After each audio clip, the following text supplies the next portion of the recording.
Welcome to the High Vibe Nation, a focus on inspiration and revealing tips for raising awareness and better living. It's time to shift your life. Hosted by Sherry Gideons and Pamela Aubrey. Thank you all so much for being here today. We are so excited to bring on a very special guest. Colleen Gallagher is a heart-centered business consultant. She survived childhood cancer and is now pursuing her PhD in psychology. She's here to share a little bit about how to use social media to grow your consciousness and income. So welcome to the show, Colleen, and thank you for being here with us. Totally. Thank you so much, Pamela and Sherry, for having me and Yes. co-creating this space. I feel super grateful. And for all of you watching the recording, we're excited for you to tune in and leave any comments or questions as we'll all come back to them. And I just really hope that you all choose to be present during this time to just receive the frequency and the knowledge that comes through. Awesome. Such a joy to have you here with us. So we know that you haven't always been where you are now. So let's talk a little bit about where you grew up and where this whole story started for you. Yeah, so I grew up in Detroit, Michigan, and I had two parents that were attorneys, so very much black and white.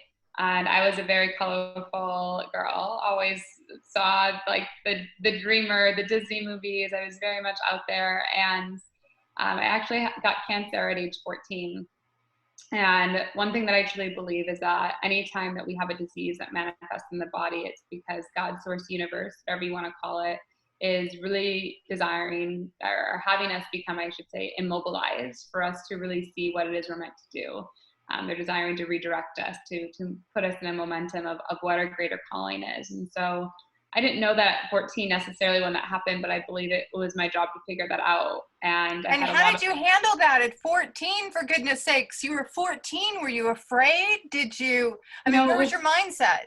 Yeah, it was never really the cancer that I was afraid of, to be honest with you. I was actually told when I was 14 that I would have to be on medication for the rest of my life, and that when I want to become pregnant, that I would have to change my medication. It would be very challenging for me. And so that still wasn't really the thing that got me. I know the biggest thing that got me is when I was actually in the hospital with another little girl, and we were playing with these play cubes. And basically from that place, her dad yelled at her mom. And what he said, the only reason that we can't pay for our daughter's treatment is because you're a stay-at-home mom.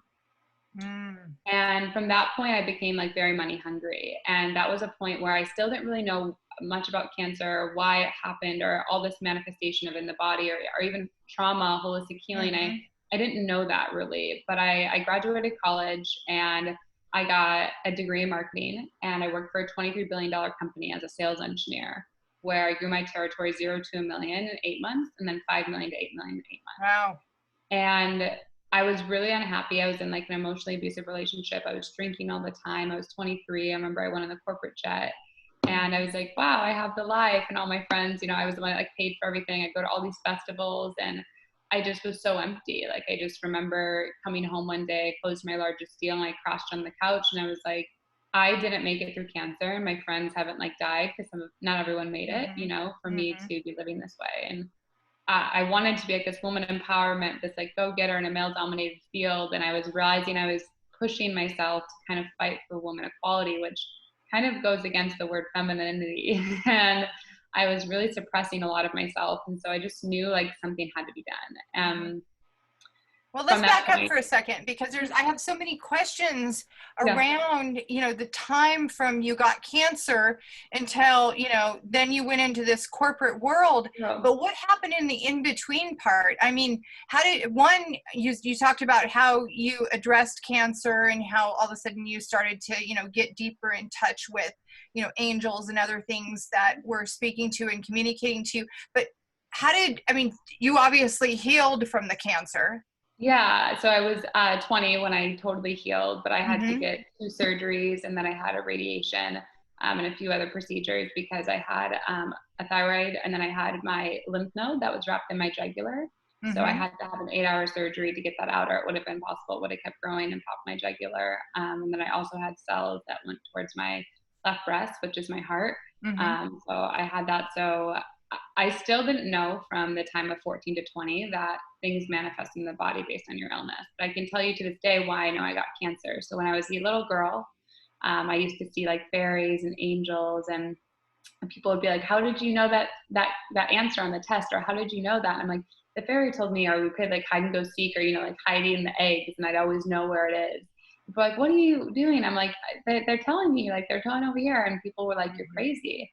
Right. And I stopped speaking, how I perceive the world. I stopped really sharing what was true for me. And I know a lot of us, we do that in many ways, and especially what's going on in the world right now with COVID-19. It's really an opportunity for all of us to remember how we actually want to see the world. And especially with money, I think it's a big thing of, I had a very fearful state with money because of what happened to me. And I really had to do a lot of work around that.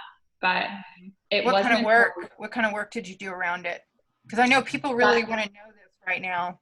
Yeah, so that wasn't until I moved to New Zealand, and then I started my own business, which was in 2018, and I worked with a mentor who was really about money, I guess. And I don't even know if I've fully integrated all the lessons until I feel like I'm still learning, and there's still things that I'm expanding with money and what that can look like or what that means. And I think what I can share with you from when I had cancer and I had that moment that happened, that had me have a really crazy relationship with money, because I knew I could make a lot of it, but I thought I had to work really hard for it. And I thought that it was going to be like, I have to wait 40 years to go travel the world or do what I love. And I was always really, even though I was receiving money, I was always really stressed about like, when's money coming? I can't spend this much, or how much is this? Like I was always very stressed about that, because I think a lot of us, we don't know any better, right? We're just like, I just want to make enough to make my bills, and that's good. I don't want to take too much. I don't want to do that for the people that are at the lower end. And for me, like I was seeing people die, like literally not have money to pay their bills for cancer, like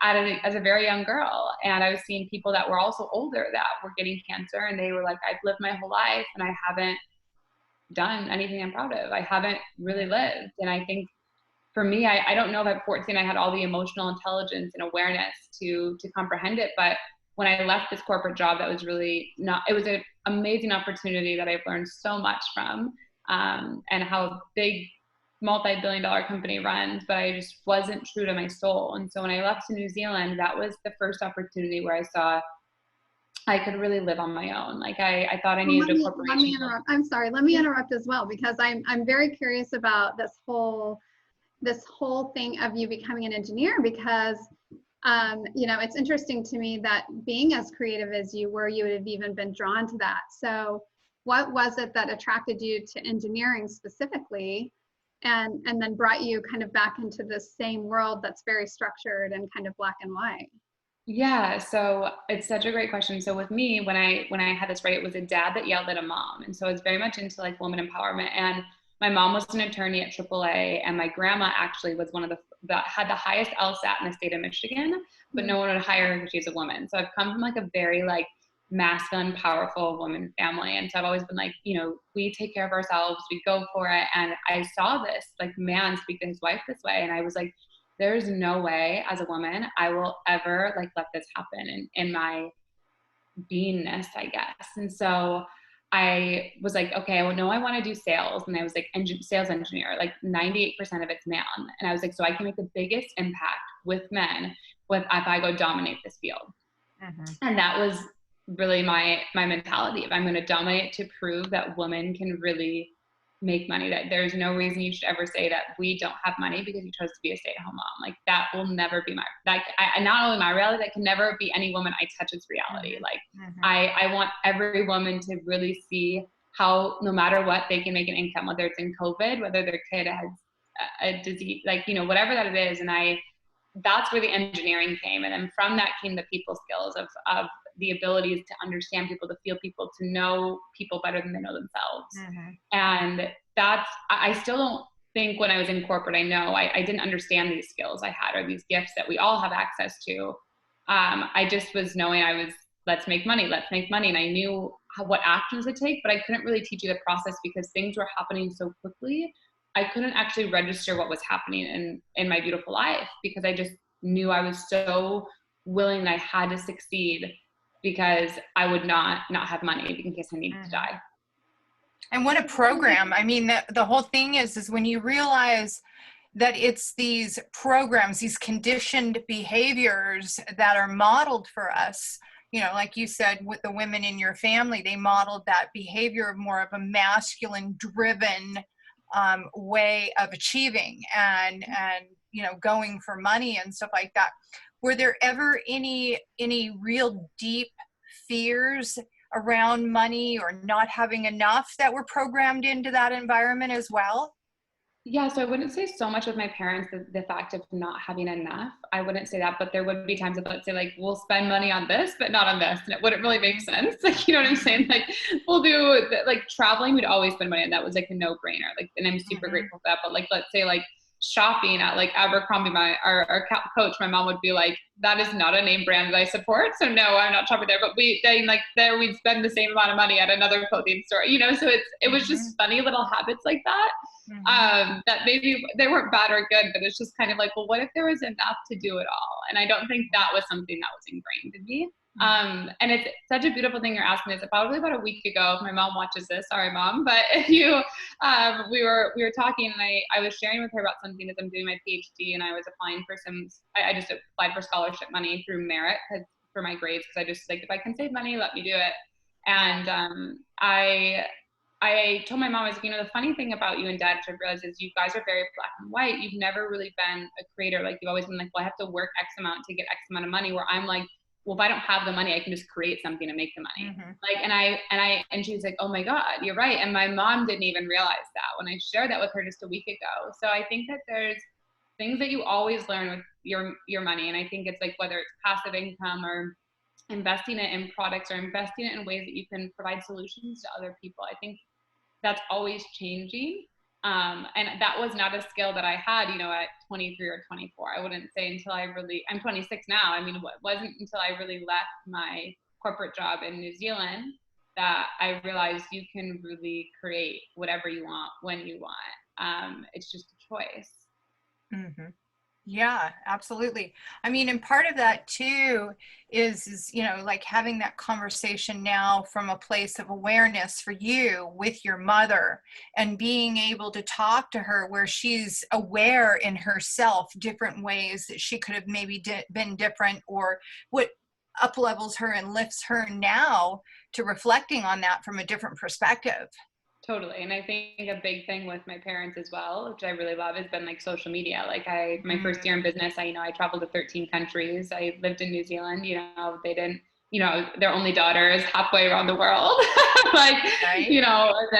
Before that, I lived in Texas and Baltimore and Arizona. Like I lived in other places, but it's different to be across the country and across the world. It's a 24-hour flight versus a 3-hour flight. So, I think with anything, that's one thing of the power of social media, and the one thing why I believe in it so much of why I've created my business and why I've created connection, because you really can, in this place that we're existing in, connect with someone on a way where you don't have to call them or text them, but you can receive beautiful information like this that can change your life. And you don't have to invest tons of money. You don't have to, I've invested over $200,000 in personal development, but I think that that's insane in a short amount of time to a lot of people. And that's not even considering my college degree, my master's degree, my PhD. Like that's probably almost $500,000 that I've invested into an education of different structures. And so what I feel is so beautiful about social media is that for me, everything actually started with social media. Like I actually saw mentors through social media. I actually saw events. I actually saw ways that I could take action to change my environment. And that's the reason why it is so important to be connected on technology and social media, being consciously aware of what you're receiving, what you are acting on, and also seeing how you can actually make money. If you can be a creator, versus something like my parents, where they were like, you do this to get a black and white, where me, I'm like, well, if I want more money, I can just create something and do it. And it's very important to get in that mindset of how you can really implement that for you and do it in a way that feels exciting and liberating. Mm-hmm. Do you think that part of it is that people really don't know, in ways that they can do that on social media and how they can get out there to create extra money for themselves or, a new business, side business? Yeah, so it's such a good question. I think with, let's say, anything with income, with money, right? If you have a fear state around money, of like, money is bad, money is the root of evil, which I had for a long time. You know, I remember it wasn't even that long ago when I had like, you know, my first few millionaire friends that were in my circle. And now I was, you know, laughing with a friend. It's like, now it's people getting up to like $100 million. And that's like my main circle, or $10 million is like my circle. It's getting like more and more. And it's a beautiful place because it shows me opportunity and innovation. And I think you've got to come to yourself. And I just did a lecture on this at Arizona State University, is you have to come to a place in yourself where you don't want just enough money to get by. You want enough money where you can actually solve problems that you care about. So whether that's hunger, whether that's sustainability, whether that's child trafficking, that's a big one right now, whether it's something with health, whether it's something with cancer, like I've shared about, like you want to see how you can expand yourself to go, I don't want to just survive or, you know, barely get by. I want to see there's these issues that I care about, that I hear about, that I'm passionate about. And instead of complaining, how can I actually go into a place of what is that solution? This thing really irritated me today. I'm really irritated that I can't go outside, you know, because of face masks. So what can I do? How can I create a face mask? Can I make my own business on face masks? Can I donate $1 to something? I mean, that's a beautiful example. Or creating different water bottles that have like out of a glass maybe, and you like paint them and sell them to people. I mean, these are small things, but these are things, if they're important to you, you should want to do your part in making a difference. So what do you think people can do to start to shift their mindset around money? Well, I think number one, wherever you are, I think to understand that social media is really an education platform. So much like how we're using it for this show, I mean, this platform is simply education. And when you go on and you're sharing like your emotions, or you're kind of sharing your trauma, you aren't really helping people. You know, a beautiful post I just saw is, we don't need more information. And I agree with that. It's like, you need to turn knowledge into wisdom, and you need to activate people into their awareness. So there's something that, you know, when you're watching this, that I definitely don't know about. Like, even though I like being an intelligent human, there's something, you know, I definitely don't know. And I would love to know about it. But if you're not educating me, if it's just in your head and I can't receive it, I can't watch a video, I can't read a blog, how could I ever learn what all this beautiful stuff that's going on in your mind? And even just make a thing, you know, like once a month, or do a show like this. You know, you don't need a TV network anymore. You don't need to have a big publishing house. If you can really see that your voice matters and do your part in the equation of just showing up. And from that place, I truly believe the business infrastructure comes of, whether it's a product that you create, whether it's a service, whether you become a part of a network marketing company, whatever that is. I mean, there's so many ways, but I believe what I love about social media as well so much is, once you just take the action to share, law of attraction works. You start to attract opportunities and people to you when you don't really have to do much. Where if you're living in your head, you have to do a lot more because you can attract it. So what would you say to someone who's kind of, you know, they're just like at rock bottom, you know, they really don't know where to start. They haven't done anything, you know, previous, online or otherwise. They've never had a business of their own. And, you know, all of a sudden they're out of work and they have no money coming in. You know, where would you direct them? What would you tell them at that point to help them get out of that space? Yeah, I've had a few people come to me at rock bottom, which has been a really beautiful place for me to co-create with people. But I feel from that space, you have a choice, right? And I write about this in my new book. I'm talking about Uncompromised Life. And everything we're going through in our life, right, we've co-created at some level. And in our unawareness, we co-create darkness. And so wherever you're at, you have to go to a first place of forgiving yourself. And the same way that I feel about disease, the same way I feel about a traumatic meltdown, which would be what you just shared, rock bottom. And you have to look, okay, there's clearly, I'm becoming immobile. I'm becoming unstabilized because there's something I'm meant to look at. You know, one thing I believe is money issues don't really happen by accident. That's just a default of that there's something you're not looking at. That's just like one side effect of something not in you functioning. Like it's not the actual root. And so you've got to start to look, okay, what books do I need to be reading? What do I want to be creating? Can I send a prayer? Can I ask for a miracle? Can I share something about this? And even if it's, you know what, all I want to share is an emoji and I just want to see what everyone else's favorite emoji was, you just did something. You created an engagement. You created an open dialogue for someone to reach out to you and some idea to happen.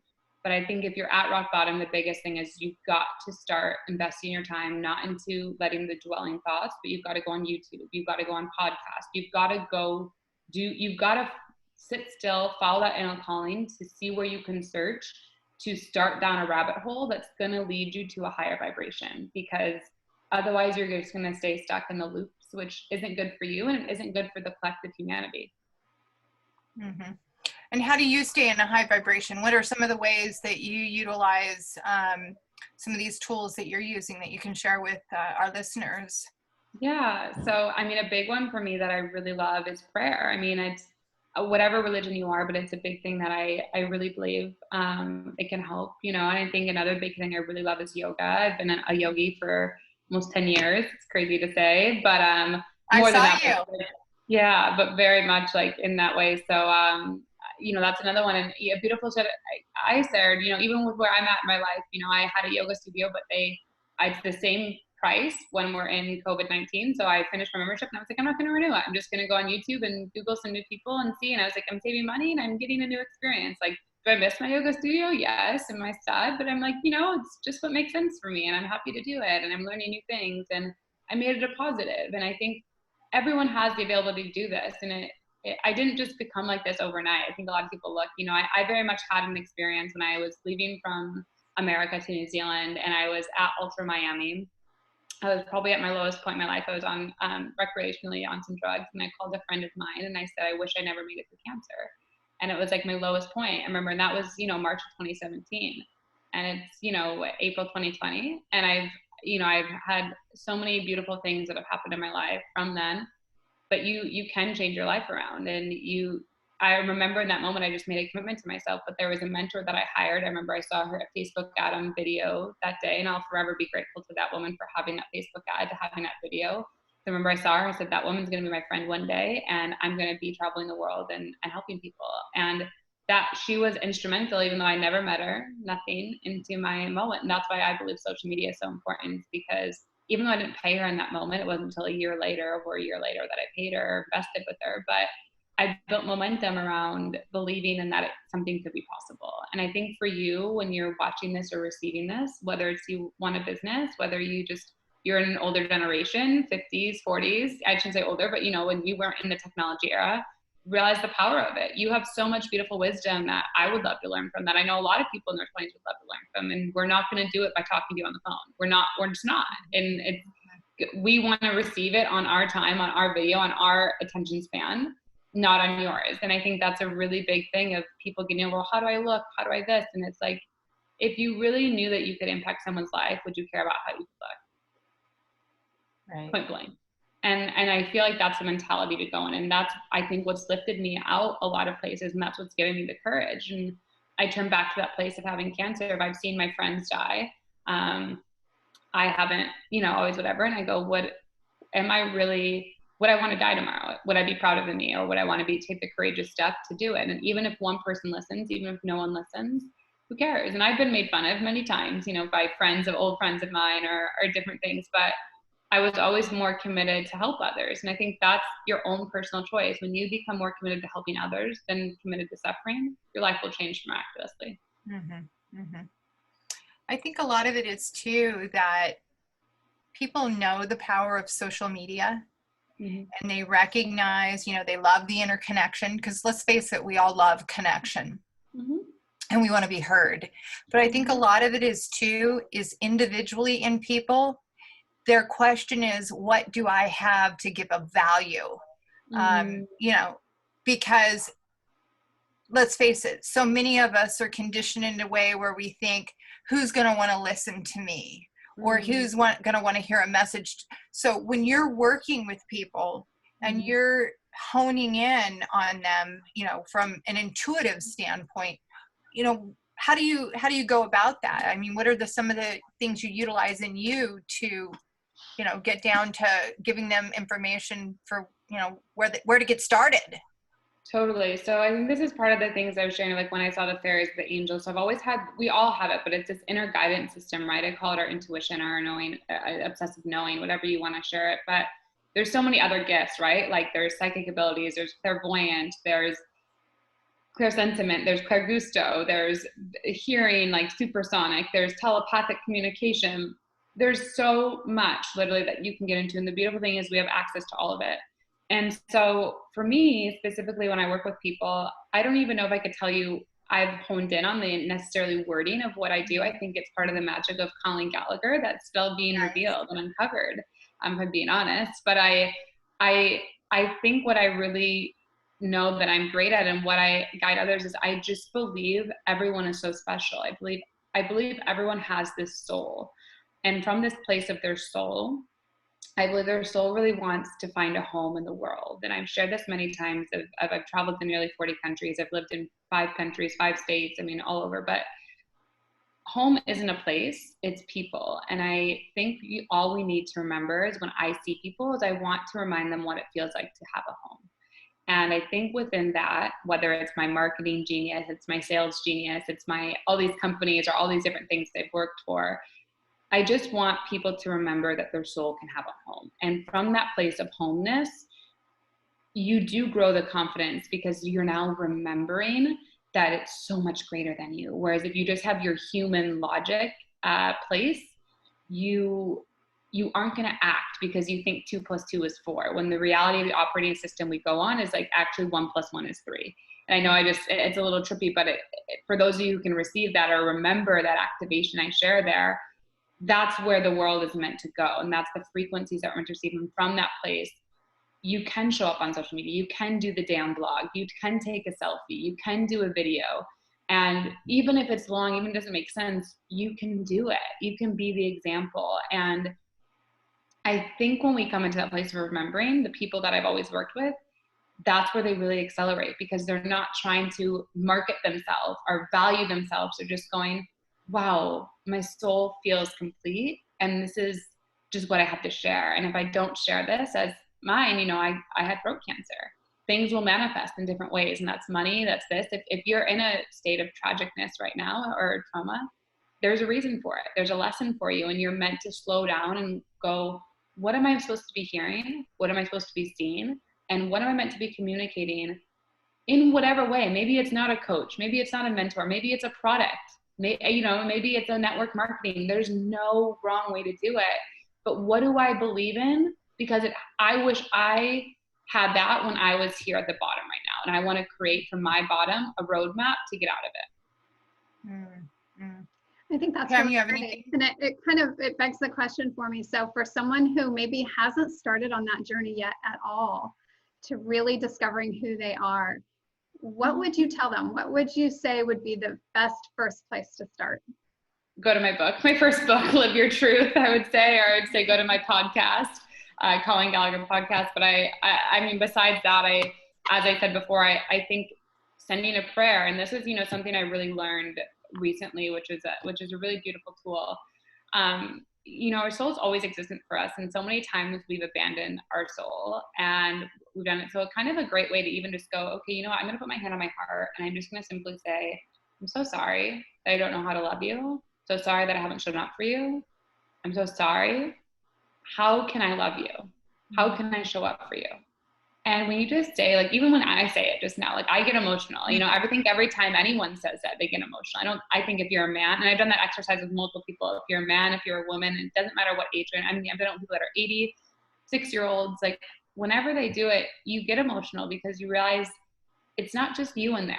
It's not just a human empty body. There's something there for you to explore and expand on. And from that place, it's then important for you to start educating whatever comes through you on social media, on whatever platform, if it's a video, it's a blog, it's a website, it's a podcast. I mean, there's so many ways that you can just start to educate and be the person that you wish you had. And from that, I promise you, opportunities will magnetize to you. Opportunities will be attracted to you because you're now out of a frequency of service instead of a frequency of anger. So what exactly do you do? So when you work with a client, do you start out by asking them a series of questions to get a feel for who they are, where they're at, and then exactly what do you do to set up social media? Do you set up social media, or is there a program?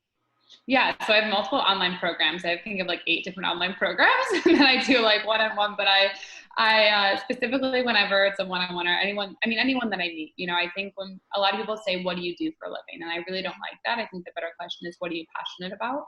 There you whenever go. I meet people, I always say, "What are you passionate about?" And that right away tells me a gateway into their heart. Right? There is all these things. And so from that place of what are you passionate about, I start to really listen to what their life is. Was it their family? Was it their whatever? But from that moment, you initiate to seeing where someone likes to help other people. And from that place of there, what I do is I can, people usually have a lot of things, I guess, or if they have one thing they're not happy with, they're kind of in an avenue and they want to pivot to another avenue. Mm-hmm. But what I'm really good at is I can see the commonalities in the pattern. I call it coding. We all have different programming or coding, but I can see the coding in someone. And maybe that's my marketing or my language patterns or whatever that I've studied. I don't know if Colleen figured that out yet. That's what I do, is I see the coding. And from that, I really just ask questions for them to come to their own newfound awareness of what the heck do I want? And from that, we get you speaking. So how do we create a place that allows you to speak exactly it is what you want? How do we get you actually functioning in an environment where your vehicle, your body, can be used for the way that it's meant to be used? Like, how do we get you optimized instead of going into a logical system? Because a lot of us are in logical systems. We're meant to be feeling, as I was in a corporate job. It makes no sense. I was an engineer. People are like, you were in corporate? How could you ever do that? You know? And it doesn't make sense, but I didn't know any better. And so I get you into understanding, let's expand you, let's see. And there's so many of my clients, like I've had people that are in bee farms. I've had people that are like in fashion. I've had people that are in corporate. I've had people that are dancers. Like it does not matter what industry, I swear to you. Like it doesn't matter. As long as you know you're meant to help people, I just see it. And we create that infrastructure. It doesn't matter the product, the service, there's so many creative ways to do it. And I think that's where I really like, because you can have business to consumers or business to business, or, I mean, there's so many beautiful ways to do this. And so you just get them speaking. From that way, we really start talking, and I really start pulling from them. We really start creating, we start drawing, and we create an action plan. And then that person will be like, okay, I'm feeling resistance. I don't really like this. I'm not doing this, but I am doing this. I'm like, okay, then let's rearrange the business. Let's do this, and let's follow what feels good. And sometimes you got to do things to know what you don't like, find what you do like. And then before you know it, you have a beautiful place where you just found your truth, you're speaking it, and now you're living it in a way that you never imagined, and you're growing and evolving. But I always do social media in every business that I've had. Maybe it's not, LinkedIn or Twitter or whatever, but there's always a technology aspect in that. Because I truly believe when you look at technology, it's densified light, right? So light, like electricity, it moves so quickly, right? So how do we see it? It's captured in a light bulb. Well, what is social media? It's light condensed. And what is calling to be true is I see light and fairies, and I see angels. So to me, I'm helping you communicate a direct communication with your angels, with your guides. And what that means for you when you have these platforms is that when you're acting in alignment, I promise you'll get clients. I promise you that you do things because your angels are directly speaking to you. It's universal law. And I've really added on top of that law of attraction now, which is something that I didn't really teach before, but now it's, where do we get you in the state of attracting what it is you want on social media? Instead of doing it, you don't need to post 50 times a day. You could post twice a week. But that attraction frequency allows you to really attract whatever it is you want and get out of it. And so I'm not going to say it doesn't take work. I don't want to say to the person sitting there that's, at home, depressed or heartbroken right now about what's going on in the world, that you can just sit there and do nothing. You do have to get obsessive and go down the rabbit hole of whatever thing, as I've done with refugees or displaced people. I've done with PhDs. I've done with a lot of my clients' businesses, because they're my one-on-one. I'm going to get obsessed about what you're obsessed about, because I want to understand it, and I want to guide you and co-create you to be the leader. And I'm not going to say, like I said, you can't do anything, but the biggest thing is you have to invest your time. And once you start to invest your time, I promise you, then you can invest your energy and your money, and the money will always show up. The moment you commit to investing your time, I promise you, in miraculous ways, God will have the money come. Do you meet with resistance with people when it comes to applying the steps? So you're setting up an infrastructure. Do you have resistance that comes from some of your clients, or if it does, you just move however you need? I wouldn't say there's ever resistance. I think when you're doing something, whether it's you're writing an ebook or you might be starting a podcast, people are like, well, do I really believe in myself, or can I do this? Or they'll be like, okay, I want to do a podcast, I want to do a show, and I want to do this. And they start going, they're like, okay, I realize I don't have time for all this, but I really like the podcast and I really like the writing. I don't like this part so much, And they'll be like, okay, so let's pivot. And how are we going to create that would be a lead generation, right? So you look at a podcast or a show like this is a lead generation. And from that, you have a website, you have social media that then goes into the back end infrastructure. Can people get a free ebook from you? Can people buy your own book? Can you have a product? Do you have a membership site? Do you have a retreat that's coming up? Do you, I could go in circles of things, right? Sure. Do you have a company where someone could be like a network marketing agent for you, or all these different things that people could start doing? Could someone be an investor? I mean, there's just so many places to go, right, with it. Or you're a trainer, a corporate trainer. So you've got to really understand what is the step one, the clarity, which is what I do, is what do you believe? And a lot of people are like, I have no idea. Well, great place to start. What are you passionate about? Write it down on a piece of paper. What are you passionate? You have no idea what you're passionate about. Look at what your YouTube searches are. Look at what you talk to your kids about. Look at what your friends call you about. And if you have none of the above, I would say, what are the thoughts that normally go on in my head? And if the thoughts are depression, anger, loneliness, that's enough to add value. Be like, you know what, everyone, I'm really angry. I have a lot of momentum. I'm really angry with what's going on in the world. I don't really know how to add value to it, but I want to make a statement, and I want to be better. I want to find solutions to this is why I'm angry. Boom. Put it out into the universe and see how many other people reply. And maybe you create a Zoom coffee once a week for free, and you're just getting a community of people together because you were angry and you wanted others. And then all these other things, I promise, are going to come to you. So you're going to be like, well, now I want to search that. Now I'm curious about this. How do I do that? And your mind starts going in all these beautiful ways. And so I feel that that's just a way to start it. That's the momentum starter. And from that, then you transition into, how do I speak it? How do I do this? How do I get into a new environment? Maybe it's not a coach, it's not a mentor. It might be a retreat. Like, I can't tell you what it is, or maybe it's just a business event. Like, maybe it's none of the above. Maybe you were supposed to go turn your phone off and be in India for 2 years. I have no idea. You know, whatever your journey is, it's going to unfold to you. You're going to have a knowing. It's going to be scary. You're not going to know. I mean, I had so many scary moments along my journey, but I always knew it was right. And I always knew it was going to work out. And if ever I didn't, I just put my hand on my heart and said, you know what, I'm sorry. Please forgive me. I don't know how to love you. Can you please show me how to love you? Can you please show me what it is you want to share? And whenever I've done that, you know, things have changed very rapidly for me. And that's, I guess, the best answer I can give you in it. And sometimes that's meant going live when I didn't want to go live. It meant when I didn't have makeup on. It meant that I just got done with yoga. Like, I was like, really, right now? You know, and that was the place that it has her. You know, when I have clients of mine that they were one area, and then I'm like, hey, I'm doing a retreat. Not that I want to mean like I'm selling you, but I just got an intuitive hit. I think you're supposed to be there. I don't know why. And then the client goes, oh my God, absolutely, I'm there. I don't know why. And I have my own limiting beliefs. Like, and I shared that with them, you know, and I'm not trying to do whatever, but I just had this hit. I'm offering this thing, and I think you're meant to be there. I don't know why. And then it's, what do you know? No one even perceived it that bad. They were like, actually, yeah, I am supposed to be there, whatever that it was. And that's, it's not even a place of I was doing it as a business. It's, I knew that I just had something that was coming through, and I was meant to do it. It's the same way I share, you know, there's a guy right now who had $5 billion to his net worth because of these ventilators that are going around because of COVID. I'm like, do you just think he woke up one day, you know, 2 months ago and was like, let's do more ventilators? Like, no, he must have had that intuitive hit over 2 years ago to have all these ventilators, to have those manufacturers stored. But like, that doesn't, you can't even do that in 2 months to add that to his $5 billion to his net worth just on that. You know, like, there was some intuitive intuition that he tapped into that allowed that to happen. And we all have that available, but it's, are you listening and choosing to take the action? Same way with why you would get sick. Same way with why you're in a position that you might be at rock bottom. You can absolutely get out of it, but you have to choose it. Pam, anything you want to ask?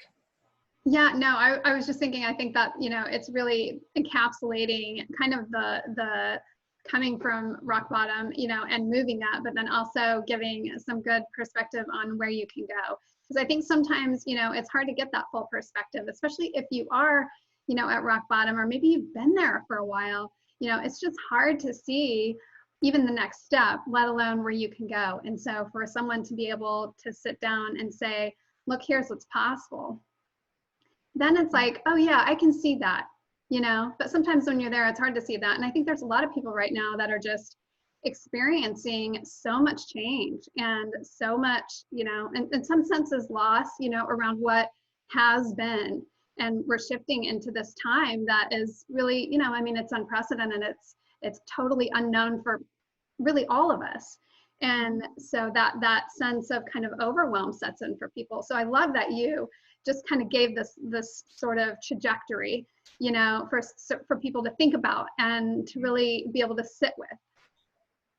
Yeah, no, I mean, I'm super grateful to be here, and I'm happy with any of you on the recording. Like I said, if you have personal questions or want to reach out to me on social media, please do. I'm always here to hear or share whatever it is that comes up. But I do agree with you, Pam. I think the most important thing is you have to believe it's possible, and you have to be the one that chooses to do something, because no one's going to do it for you. But the moment you choose that, I promise you people will show up to support you.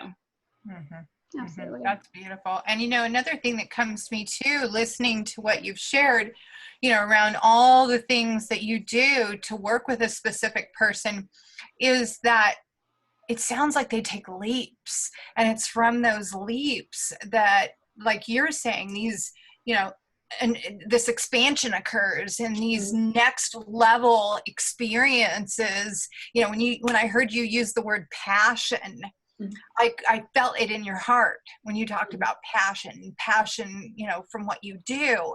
And so it makes me realize in my own heart, you know, taking those steps and leaping into greater and grander expressions of yourself. And that energy, when we talk about everything being energy, and there, you know, this being a universe of vastness and infiniteness, I think to myself, how fun to get to be yourself. But not only that, discover new parts of yourself and new aspects of yourself that haven't even shown up yet. Totally. And it's actually, I'll share this really quickly. I didn't even think about it, but these are just an oracle deck that I made. They're going to be on Amazon, but they're these creatures, right? And I made 52 of them. They're creatures that I see that are in other realms, just as real as me talking to you, but other people, I guess, don't see them. And I made 4 different colors, basically. So it was like focusing on your business, your mindset, your social impact, or adventure. And I remember like people were like, well, how could you create that? Or what would you do? And, you know, I was actually just drawing them for friends and clients. So I was like, oh, and they were like, my friends and clients were like, Colleen, this is so meaningful. You have no idea. And I was like, I think I have to create something where more people can get access to this. And again, I didn't do it to make money or a business, but that's just telling you, like, I created something because I wanted to help, and I saw that it was helping. And so look in your own life, I promise you, you're helping more people than you even believe right now. But you just aren't slowing down enough to even register, like, whoa, 50 friends are calling me at 1-800, you know, hotline, Colleen Gallagher, you know, whatever that it is. And where can I actually build something so it's not 1-800, I can actually help myself and love my soul and create for her or him, you know? And where does that feel like? Is that in a more masculine way? Someone's more masculine, we would say, you know, hustle, go, business, numbers. And I think if that's their soul, they should do that. I don't think that's bad. I think if that's, we need people like that, you know? And I think that if that's what you're like, that's what brings you that drive and that testosterone, then do it. And I think you just got to find whatever that place is for you, and just don't feel bad about it. That's awesome. So if you were given 2 minutes, and that 2 minutes involved addressing the world, what would you say? So I would just say, I would just say, you know, dear world, I really believe that we're all just desiring to find a home within each other. I really believe that there's no such thing as a country. I think that if you dissolve all borders, we're human beings. Remember that 80% of the world is living in poverty, which means that less than $1 a day. So if you have the availability to listen to this and you have over $1 in your bank account, you are 20% of the richest people in the world. And I would just remind you that this life is so short. All you have to truly do is remember who you are, to take a simple action step to believe in yourself when no one else will. And the moment you choose to trust that and bet on yourself, everything else is already taken care of. I love that. That's beautiful. Beautiful. Pam, anything else you want to ask? Yeah, no, I was just thinking, you know, as we're kind of wrapping up here, that I think it's just important for everyone to understand that, you know, all of these things exist inside all of us. And that's really why this show exists, because we all know that there's greatness within everyone. And it's really just coming to an awareness that you have that greatness within you, and sitting with that idea and really, you know, allowing it to sink into your heart. Like, what is it about me that's great? And just allow yourself to experience that, allow yourself to explore that. And that's why we're here. That's why we're bringing people like Colleen here, so that we can talk about the ways that you can do that and the ways that you can share out that message to other people as well. Because the whole idea is that everyone catches the high vibe. Mm-hmm. Absolutely. Colleen, tell us how people can get in touch with you and how they can work with you. Yeah, so the best way, like I shared, is my podcast, the Colleen Gallagher podcast, on everything. My books are on Amazon. Just Google Colleen Gallagher and you'll see a few of them. My Oracle deck, and my Instagram is I am Colleen Gallagher, and that's the best way. Just just get into the frequency. Don't even worry about buying anything from me. I'd rather you just truly be in the essence. Reach out to me, say hello. I want to know you. I want to feel you, and I just want you to feel like you have a home within me or within what I share in that community. So that's it. Awesome. Well, we really enjoyed having you on the show today. I want to thank every one of you who's watched this and listened in to this magnificent story of Colleen Gallagher's and all the amazing work that she does. I know that social media is one of those areas where we all need help, and we all need to move to that grander expression of who each of us is. So I want to thank all of you. This has been episode 3 of the High Vibe Nation. And as always, share this out to your audience with the intent of raising the frequency of the world, one view at a time. We are so grateful for all of you. Goodbye, everyone. Bye-bye.